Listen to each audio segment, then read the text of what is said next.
I first stumbled on the Baldur's Gate 3 Early Access in 2021, I was immediately enthralled. I knew from the second I stepped off the Nautiloid that this game was going to be something special.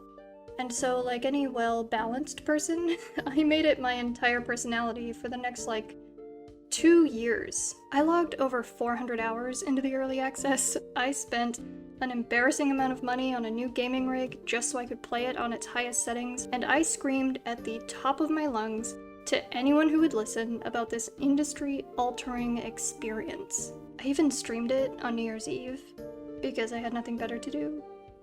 Because I wasn't invited to any New Year's Eve parties. It might have had something to do with the screaming.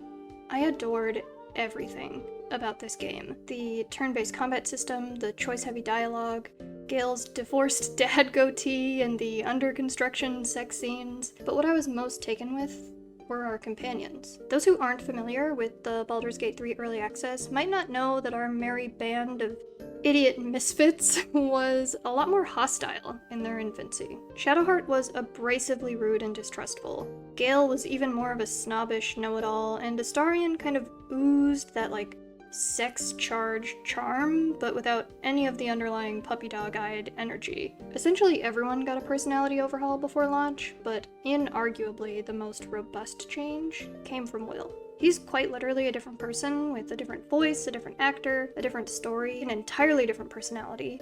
And quite frankly, his switch-up is the worst offense that Larian made while developing Baldur's Gate 3. Let's talk about it. As you're probably aware, the Wyll Ravengard we got in Larian's 2023 masterpiece RPG, Baldur's Gate 3, is a warlock bound by unfortunate circumstances and manipulation to a sexpot Cambion named Mizora. He's the devoted son of a duke who pursued power not out of ambition, but out of a desperate need to save the people of his beloved city. He's made a name for himself as the Blade of Frontiers, righting wrongs wherever he goes. But if you call him a hero to his face, he will outright deny it. He's just a good man, doing the right thing. When we first meet him, he's been tasked with killing the alleged devil, Karlach, who we later learn is one of our companions, who has done nothing wrong in her life. Protect her at all costs. Meanwhile, his father mistakenly believes him to have shirked his courtly responsibilities back home in Baldur's Gate to go cavort with devils. His ultimate fate is up to the player, but his quote-unquote good ending sees him sever his pact with Mizora, save his father from a watery grave, uncover the truth of a dragon lurking beneath the city of Baldur's Gate, and either take up the mantle of Duke Ravengard or go fuck off to Avernus to smoke cigars with Karlach. #Wyllack for life. It's a classic hero's tale, right? It's the fight for good against evil, it's overcoming impossible odds, and it's all just so incredibly boring. In a sea of complicated and problematic faves, Wyll is the unambiguous good guy whose struggles all come from external forces. Wyll's daddy wrongly believes him to have betrayed him. Wyll's mommy tricked him into servitude. He's just a very good boy and the world is against him. He approves of good aligned decisions across the board, he operates entirely selflessly, and yeah, that's pretty much it. He doesn't grow, he doesn't change, and you only really get a sense of who he is and what his personality is once you push past the blandness and romance him. But even then, there's very little going on with Wyll. He has the least content of any companion in the core group, which means that we get fewer scenes with him, and the scenes we do get are substanceless, so it's doubly frustrating. But he wasn't always like this, so what was Wyll like in Early Access? Great question. Camera I'm currently talking to. The short answer is that Early Access Wyll kinda sucked, and that's a good thing. But the long answer is gonna take about half the runtime of this video, so I don't know, get comfy.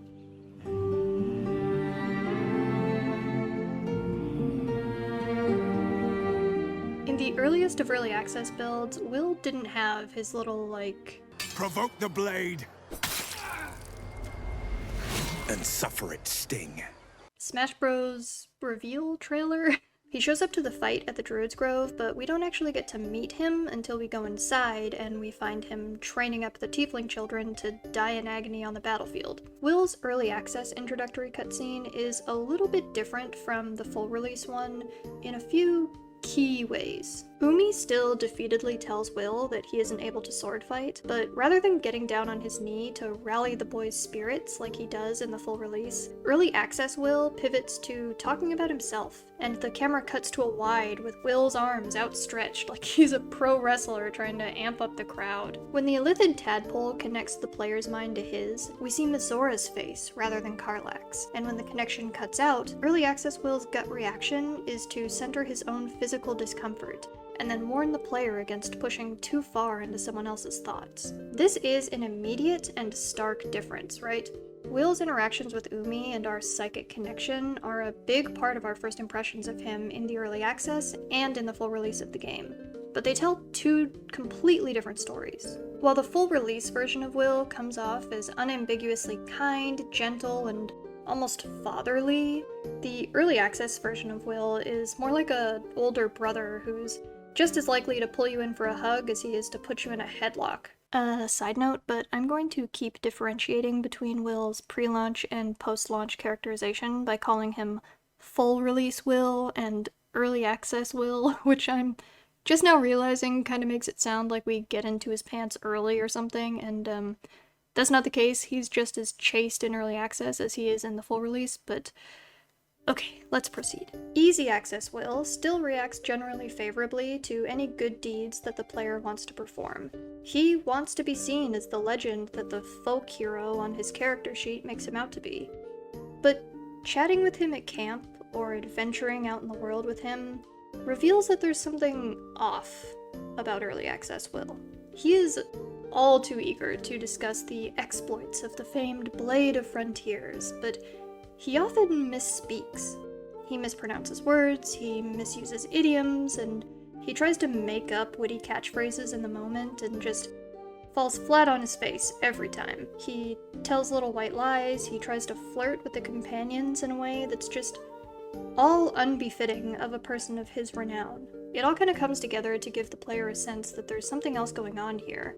The Blade of Frontiers is a front, and he's only playing at being the charismatic hero type. Underneath it, there's something else going on, and we don't really get a sense of what that is until we actually get into his story. So, what is his story? Early access Wyll doesn't have the devil hunting Karlach plot, so his call to arms has to come from somewhere else. Supposedly, it comes from his wish to help the tiefling children at the Grove. He tells us he wants to eliminate the goblin threat, so the tiefling caravan can carry on their way without the threat of violence. And he wants the player's help in this very noble quest. This ends up being half true, maybe less, maybe like a quarter true. His real ambitions become clear as we progress through Act 1 and meet the goblin Fezark in the Blighted Village. Fezark knows and antagonizes early access Wyll about his stone eye, and that revelation forces Wyll to tell the player about a gang of goblins who once assaulted him and took his eye as some kind of demented trophy, I guess. As it turns out, the leader of that gang is Spike, and he resides in the nearby goblin camp. So we learn that early access Wyll is basically on a revenge quest to slaughter all the goblins that wronged him and any others who might get in his way. And that, he tells us, is his true motivation for wanting to exterminate the goblin menace. But even that isn't the whole truth. The real reason that early access Wyll wants to confront his torturer is that Mizora told him to. As it turns out, she's being held captive, and Spike knows exactly where she is. And so, after a brief parley, we're informed that she's been taken to Moonrise Towers, which is the same location where his dad is being held. Wyll's dad is still the Duke in early access, and we find out about his parentage in largely the same way that we do in the full release, but with one deceptively minor detail. Upon arriving at the burning wreckage of Joaquin's Rest, the Flaming Fist recognize and actively dislike early access Wyll. They even try to convince Counselor Floric not to recruit him to help track down Duke Ravengard. We don't know why any of this happens right away, but Wyll later tells us that as a teenager, he rebelled against his well-to-do upbringing, got into petty thievery, and was just kind of in general a little shit. His father enrolled him in the Flaming Fist to straighten him out, and that didn't really work out. The Fist was too strict and rigid for young Wyll, and he eventually weaseled his way out of it. And this, on its face, is just a significantly more interesting direction to take Wyll. He lied about his primary motivations twice over. He has an insatiable bloodlust for the entire race of goblins, and now we find out that he's the flunky son of a high-ranking political power in Baldur's Gate. It's all very Ciri from the Witcher books, right? Being trained up in the ways of courtly intrigue, but also physical prowess, and then finding yourself in league with a bunch of ne'er-do-wells. But there's a lot more to it than that. It's implied that after Wyll was so brutally beaten down by that pack of low-level goblins, he went in search of real power, and that's how he found Mizora. She was all too happy to give it to him in exchange for his soul and his undying fealty, and so he became the Blade of Frontiers. Maybe you read that as him being an arrogant and spoiled brat who turned to a life of crime because he thought rules didn't apply to him. Then he bit off more than he could chew, got mad when his actions had dire consequences, and decided to cheat his way into greatness rather than try to better himself authentically. Or, more charitably, you could see him as a scared little boy who believed he'd never live up to his father's legacy, fled the unbearable weight of responsibility, and ended up in a desperate situation that left him vulnerable to the wiles of an all-powerful abuser. Maybe it's a little of both, or maybe you have an entirely different read on Early Access Wyll, and if that's the case, I'd love to hear more about it in the comments. Still, no matter what angle you approach this story from, it makes sense why a man like Early Access Wyll would be drawn to the powers of a Cambion. Without Mizora's gifts, he would be ordinary, utterly inconsequential. Or at least that's what he seems to believe. But with them, he's the Blade of Frontiers. He's a hero, he has power, and he can wield it however he wants. He can be revered, and that is so much more interesting and honestly pathetic than the brave and chivalrous knight archetype that we got in the full release. The early access version of Baldur's Gate was just a shell of Act 1, so we didn't really get to see what Wyll's story might have had in store. We can only wildly speculate, and don't worry, we will be doing that, but first we have to figure out why Larian made this change in the first place.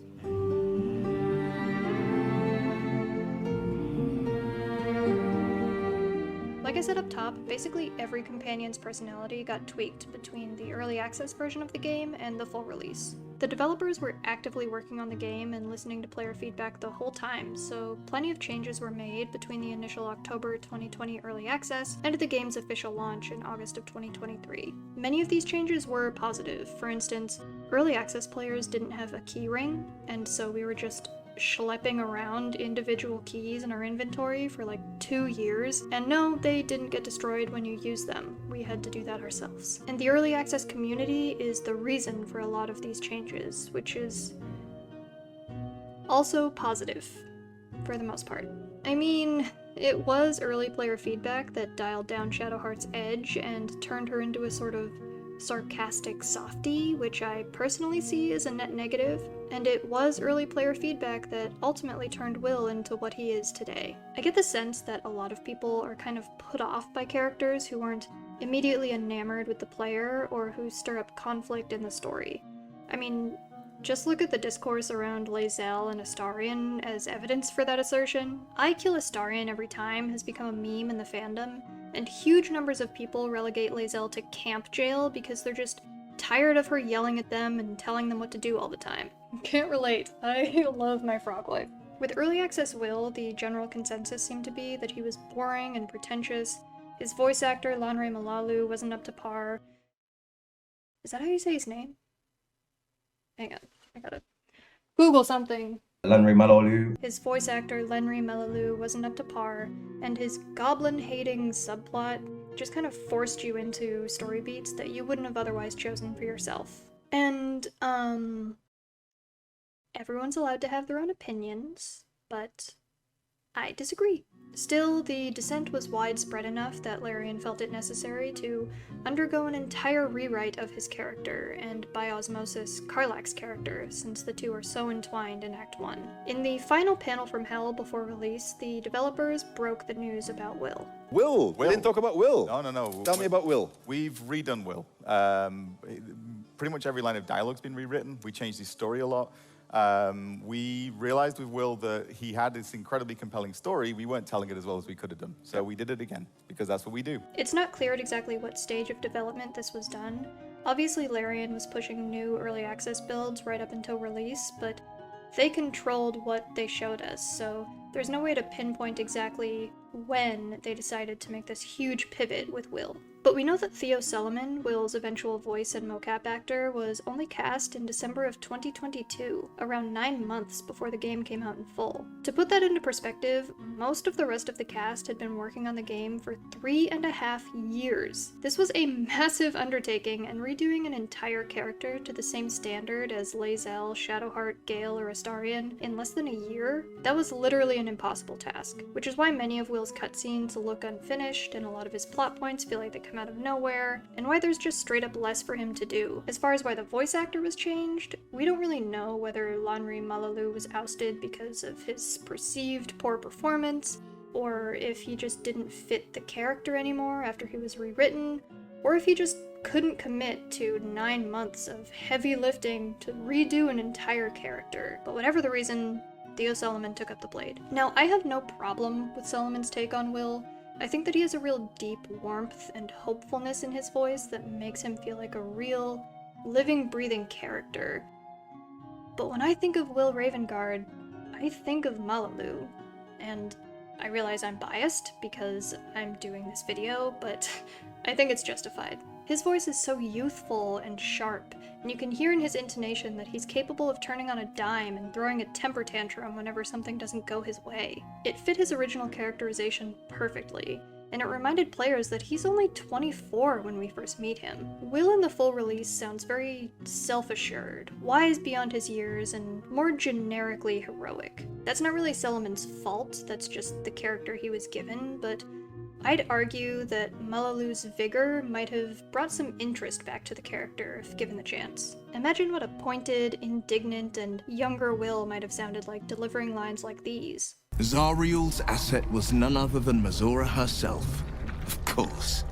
Tricks on top of tricks on top of tricks.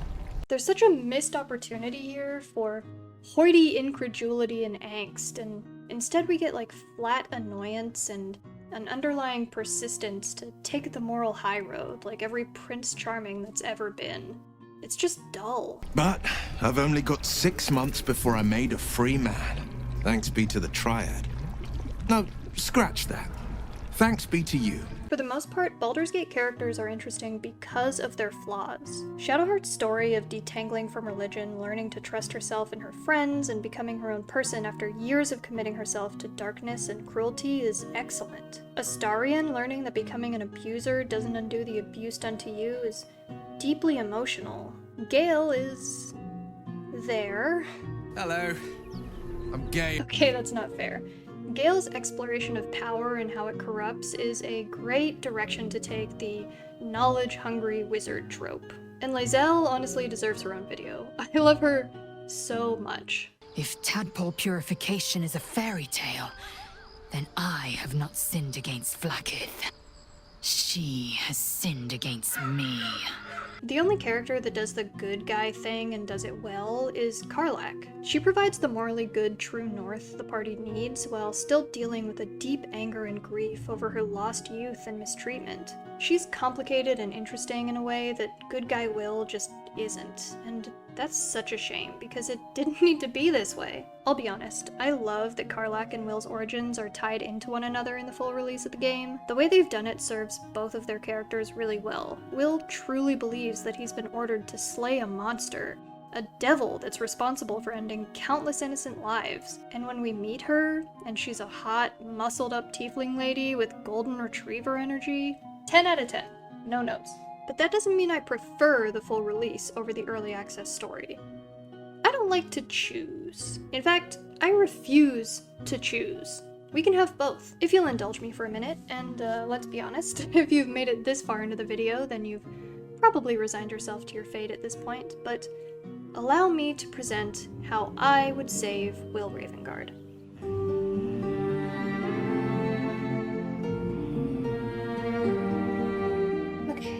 Starting again. Get comfy. Oh my god. This video is taking 12 years. That's what I get.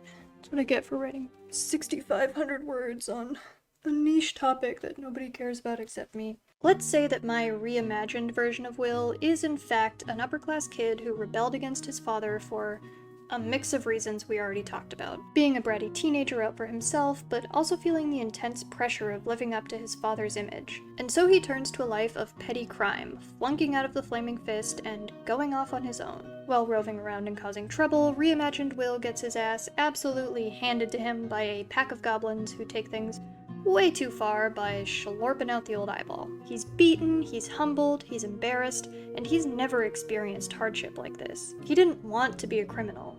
Deep down, he only ever wanted to be revered the way that his father was, without ever having to do any of the work to get himself there. And so, Mizora seeks him out and takes advantage of his desperation by getting him to bind himself to her. With his new powers, he becomes what he always wanted to be. He is the Blade of Frontiers. He spends his days battling beasts of legends, and his nights regaling adoring fans with tales of his adventures. But there's always a price. When Mizora comes calling, he has to pay heed. The last order she gave him was to hunt down the dastardly devil Karlach, and Reimagined Wyll, with his newfound surface-level good guy complex, is more than happy to fulfill the contract. He pursues Karlach into the Hells the way he does before the events of the full release, and hitches a ride on the Nautiloid alongside her as it hurtles through space. Upon crashing into Toril, Wyll's mission remains the same, but he realizes that the area is teeming with goblins, maybe even the ones who took his eye. If he can get a little revenge on the way to fulfill his obligations to Mizora, then he'd be killing two birds with one stone. One stone eye. Get it? Okay, let's move on. But hold on, he's got a worm in his brain, and it's gonna turn him into a mind flayer. He needs a healer, some information, and a lay of the land. He finds refuge in the grove with the tieflings, who all know him by reputation. He's happy to bask in the glow of their admiration until he can plan his next move, or until Mizora contacts him again. But then the player waltzes into his life and recruits him into the party with the promise that they'll find and kill Karlach together. His personality would be largely the same as it is in the early access, but maybe we'd play up those more phony aspects of his self-image, speaking out of turn and getting a lot of things wrong. He'd still be trying to play the hero, but we'd be able to catch him in little lies that force him to admit that maybe he's not all he's cracked up to be. And we'd get the dialogue options from the full release that discuss his eye that's really a sending stone. If you take him to see Saza, the captured goblin in the grove, she would say something about how she's heard stories from some of her friends that the Blade of Frontiers cries and wets himself like a baby, and Wyll can threaten her life in a very unheroic manner, and he'd do the same to Fezzark at the windmill in the Blighted Village. All of this would help hint that there's something more to Reimagined Wyll than we think, and hopefully it would encourage players to bring him along on their adventures. The Flaming Fist at Joaquin's Rest would still dislike him, and his father would still be Duke Ravengard. The biggest change in my pitch is what happens when we meet Karlach. Depending on whether you kill Karlach or let her live, Reimagined Wyll could either be worried that Mizora would come to punish him, the same way he is in the full release, or expect her to contact him with praise or some kind of reward. He ominously tells the player to expect something at camp, but nothing happens. She doesn't show up. Reimagined Wyll could be belligerently staggering around camp, screaming at nothing, and begging Mizora to come to him. This would obviously attract the attention of the rest of the group, and so Wyll would have to come clean. He'd have to tell everyone he's a warlock and that he hasn't actually heard from his patron since the Nautiloid crash. If Karlach is alive, then Reimagined Wyll would assume that Mizora is so angry with him that she just isn't talking to him. And if Karlach is dead, then Reimagined Wyll would assume something happened to Mizora. After the player calms him down and he can think logically, Reimagined Wyll would realize that, for now, he still has his powers. He might as well get a little revenge while he's waiting on Mizora to show back up. That would lead him to the Goblin Camp, where he'll find and probably kill Spike. But he'd also learn that Mizora is being held captive at Moonrise Towers along with his father, which would put him on the same path as the player. Wyll would be torn about this news. On one hand, he has an unhealthy attachment to Mizora. She's the one who came to him in his hour of need and gifted him these otherworldly abilities that made him a hero. But she's also a horrible tyrant who treats him like a kinky puppy slave, and Wyll is way too vanilla for that. That dance scene is so cute when you're romancing him, I swear to God. It's not all bad in the full release. He's corny and sincere and adorable. The poetry is not all bad. It's not all bad. But okay, so the player gets to Act 2 and Moonrise Towers. Mizora should still be there, and the Duke would fill largely the same role as he does in the game as it stands, becoming a puppet for Gortash and getting sent to prison. Mizora would demand to be set free. She would tell Wyll that her mistress, the Archdevil Zariel, won't stop until Mizora is returned to her, and if Zariel finds out that Wyll refused to save his own patron, he'll be dragged to the Hells and turned into a lemure. A lemur? A lemure? A lemur. A lemure. I'm not looking that one up. So the player and Wyll have a choice. If they choose to keep Mizora imprisoned, Wyll will be turned into a lemure during the next long rest, which might be funny for like an absolute cultist run, but for a good playthrough it's not ideal. Or we can choose to free Mizora. If we free her, she'll come to our camp that night and half-heartedly thank Wyll for coming to her rescue. But if Karlach is alive, we would see a revised version of the cutscene we get in the full release, where Mizora punishes Wyll and gives him his horns. As it stands in the full release, Wyll doesn't really have a reaction to his altered appearance. He kind of mopes around for one party and then never has anything to say about it again. Since my reimagined version of Wyll is more juvenile and self-centered, he would actually have a major problem with having horns and neck ridges. The punishment would feel like it would actually have an impact on his life.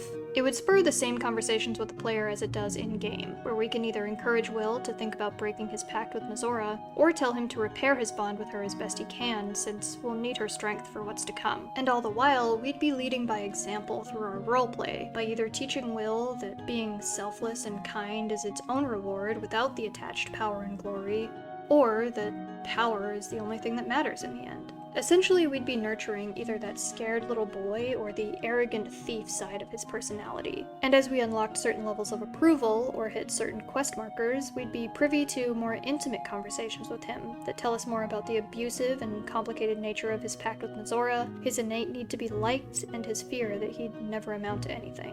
Once we enter into Act 3, and Wyll gets to return to his hometown for the first time in years, he'd have a lot more to say about his choice to rebel and the mixed feelings he has for Baldur's Gate as a city. Maybe he'd even run into an old peer who has unkind things to say about him and his horns, if he has them. And eventually, we'd get a personal cutscene. I'm imagining something similar to Gale's stargazing moment or Karlach's date, where Wyll takes the player to a spot he likes in the city with a gorgeous view, leans over the railing, and spills his guts to you. He would outline how strange it feels to be back, how a part of him still feels like he doesn't even deserve to be here, and how he's starting to see that the city itself isn't all glitz and glamour. The people here are real, and they're hurting. Proceeding through Act 3, we would start hearing about how important Duke Ravengard is to the future of the city, just like we do in the full release. Good aligned players would decide that we have to break him out of the Iron Throne prison, along with the Gondians who are also being held there. But who should show up when we open Duke Ravengard's cell but... Mizora. Mizora. Mizora. That's my Wyll. Mizora. She would tell us that Zariel has decided to ally herself with the Absolute, and that she has strict orders to keep Duke Ravengard under lock and key. Wyll cannot be party to this prison break, otherwise Mizora will consider it a breach of contract. She's grown very fond of Wyll in her own twisted way, and there was that whole business where he broke her out of prison, so she's gonna go easy on him. She gives him two choices. Option 1, save his father and break his pact. Option 2, let his father die in prison and maintain his warlock abilities. This is a flip of the choice that we get in the full release, where Mizora offers to keep Duke Ravengard safe if Wyll maintains his pact. And remember, that's because full release Wyll has wanted out of his pact from the beginning. But reimagined Wyll, with his selfish tendencies and clawing grip on power, is a different beast entirely. This would be a much more difficult choice. And if Wyll is dead by this point, then Mizora would just show up as usual and summon some hell spiders to make our life more difficult. But if Wyll is alive, and you bring him with you for this mission, then he has to make his decision. And it is his decision. Oh my god, unlike the absolute garbage that we got in the full release of the game. I left this out of his character recap at the beginning of the video, so I could do this more dramatic mini-rant in the middle of the main rant. Did it work? Are you shocked? The biggest issue with the full release of Wyll is not his bland goodness or even his lack of content. It's his lack of agency. When it comes to the big choice for every single other character's personal quest, the player has the option to defer to the character to make their own decision. Yes, that decision is ultimately based on your approval score with the character and how you've played the game so far, but optically it is their choice. Wyll doesn't get that choice in the full release. When Mizora shows up to bargain with him in Act 3, it's really the player that she's bargaining with. She sort of unceremoniously pops up in camp to offer Wyll a way to break his contract out of nowhere. She tells him that if he decides to break his pact, his father will die in prison, but if Wyll stays bound to Mizora, then she'll help keep his father safe. You'd think since this is literally the crux of his entire arc, that full release Wyll would have something to say about this, but he just kind of calls Mizora an asshole and then waits for the player to give him direction. Plus, the scene itself is just kind of bad. Like, Mizora popping up at camp feels so ham-fisted and out of left field. The effects aren't all that impressive. One of her devil sisters seems to just be miming the words to their chant without actually saying anything. There's no real music. Even the direction of the scene feels haphazard. Like, the camera angles are incredibly uninspired for such an important moment. And the whole thing is undermined even further because if Wyll chooses to break his pact, or if the player chooses for Wyll to break his pact, then he can still go and save his father. He can still go to the Iron Throne and save his father and get the best of both worlds, which, like, totally undercuts the sacrifice that he's supposedly making here. There would be no pulled punches in my reimagined version of Wyll's story. If he chooses to end his pact during the Iron Throne mission, then it ends right then and there. None of that, oh, in 6 months after the events of the game unfold, I'll take away your powers nonsense. No, sir!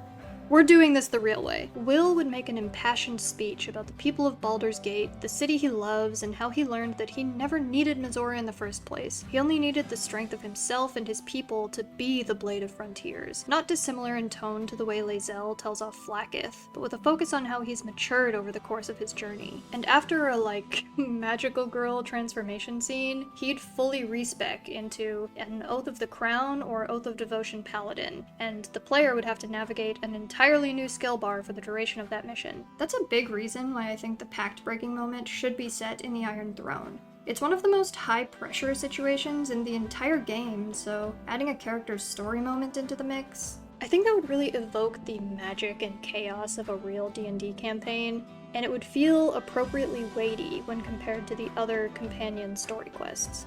But I also think that's, like, not feasible from a design standpoint, so maybe we break the pact and he's still a warlock for the mission, and then that night Mizora comes to camp, and then we do, like, a Withers-style respec where he's locked out of choosing the warlock class.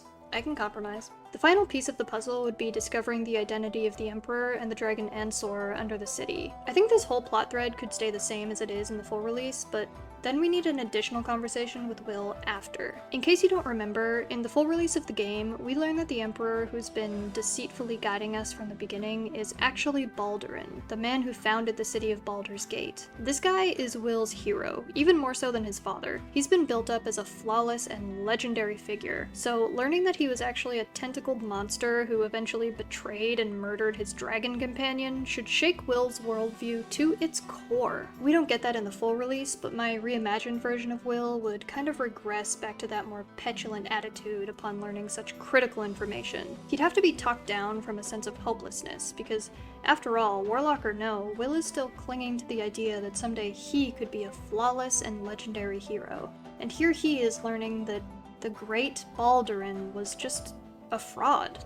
Like him. This would be a great opportunity for a discussion about power, which is a theme that weaves its way into pretty much all of our companion storylines. The player would help reimagined Wyll come to the conclusion that nobody can really be a flawless legend, but it's our job to strive to be better than the people who came before us. And whether being better skews in a morally good or evil direction is ultimately up to the player. That would essentially end reimagined Wyll's arc, but he'd still get the opportunity to go to Avernus with Karlach or stay topside and become Duke Wyll Ravengard. And on an evil run, he would become Duke Ravengard, but, you know, be evil about it. And none of this would really affect his romance at all, aside from him angsting over his devil horns or dreaming about taking you to court as his partner. The biggest change is that you'd be romancing what I believe to be a much more well-rounded character, with an actual personality and a satisfying narrative through line. I think this would all better tether his quest to the overarching story, and it would feel a lot more cinematic than it does currently. And the recurring prisoner motif would be a fun way to mirror Wyll's character. He'd be confronted at multiple points with literal prisoners, first with Saza, then with Mizora, and finally with his father, and he'd cast judgment on them while he stood on the other side of the bars in a prison of his own making as a warlock. The good ending would see reimagined Wyll break free from under the stiletto of his kilth, Cambion I'd like to fuck, and realize his true potential and inner worth. and the evil ending would see him cling to that shallow power that he holds dear while hurting the people he cared for the most, the same people he wanted so badly to emulate. But I realized that I made this video 3 years too late. If I wanted Wyll's character changed, then I should have been more vocal about it on the Baldur's Gate 3 subreddit in 2022, instead of asking people for Gith Patrol strats. This is truly the last of the Baldur's Gate 3 hot takes. At time of recording, Larian is about to launch their last and largest content update with Patch 8, and while the included additions look absolutely incredible, Patch 8 has nothing to do with Wyll Ravengard or the justice his story deserves. It's not lost on me that Wyll is the only character of color on the principal cast, and he's the one that the early access players and Larian themselves decided needed a full rewrite. And then a staff of largely white writers turned him into the most plain and riskless character imaginable. While people hated Astarion and Bae'zel too, neither of them were pared down to their most bare-bones personality essentials and left with an unpolished story. Even in that Panel to Hell video I showed you, Wyll was literally an afterthought. Bae'zel, Shadowheart, Wyll. We didn't talk about Wyll. No. That is not me saying that anyone who dislikes Wyll or the devs themselves are all racist bigots. Except for the people that made and downloaded that White Wyll mod. You people are unhinged. But it almost certainly speaks to some kind of an inherent bias. And especially with white creators, there's this tendency to not give characters of color any flaws at all because we're afraid to push ourselves too far in a very unfortunate direction. And that seems to be worth mentioning, if not for this specific instance, but for the broader cultural awareness moving forward. Still, most of these issues do just come down to time. 9 months to redo an entire character versus 3.5 years to develop one is just not comparable. Wyll was bound to suffer from the moment they decided he needed to be rewritten. Game design is an unimaginably laborious process. The people who get into this industry do it for the love of the art, and nowhere has that ever been more apparent than with Larian and Baldur's Gate 3. They've always been aggressively vocal about making games for players rather than shareholders, and haven't held back from criticizing the increasingly greedy game industry over the years. Their approach to development created a game that millions of people played and loved. I'm one of them. Do you think that I would have sat here in front of my collector's edition statue for like 30 minutes and yelled at you if I wasn't? Like, why do you think this is here? To flex on you? Kinda. But like, it's mostly for illustrative purposes. The point I'm trying to make is that the game is great, but it isn't perfect. And the developers are artists, but they're not flawless legendary heroes. The fact that I'm even able to put together a semi-coherent and extremely detailed rant like this is because of the Larian team and their dedication to bringing this world and its characters to life through the passionate pursuit of quality. In this case, my headcanon is that being better means looking at the advancements made in quality storytelling, inclusivity, and bold business practices by Larian and Baldur's Gate 3, and doing whatever we can to keep progressing in that direction. That might mean being a part of development teams with similar goals, or just voting with your wallet and buying up games that actually deserve your money, or making an overly long and opinionated YouTube video. Anyway, /end rant, I guess? Bye!